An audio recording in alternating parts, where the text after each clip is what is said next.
Here's my birdies in the morning. Hi, I'm Trista of Trista and Animals. These are my birdies. This is Mr. Fezzy. Good morning, Mr. Fezzy. How are you? He's a silver pheasant.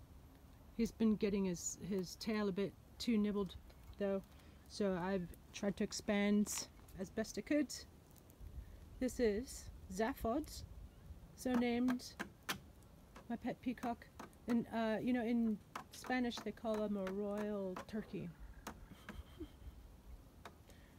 And this is his girlfriend, Eccentrica. They're named after the main characters of Hitchhiker's Guide to the Galaxy, which is pretty cool, very befitting. Kind of rescued them, but also I really wanted some peacocks. These are my silkies. Haven't really named them yet. They also need to be put into a separate cage, or not cage, enclosure. You know, try to think of it as an enclosure rather than a you know, their apartment. You know, I want to make their apartment as comfy and luxurious as possible and fun.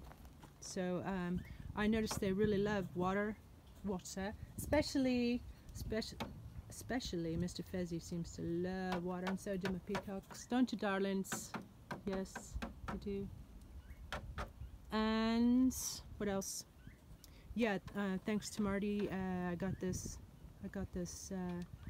pool liner, and also my girl Honky down there. She got kicked out of the coop by the other guys, and right, Honky, that was weird. That was really mean. They were pecking at her. She's got a limp for some reason, a bit gimpy. But and they were terrorizing her, and she muscled her way somehow out of the coop. See how she's been pecked on her back and wings, so she's just recuperating from that. I found her out at night in the parking lot.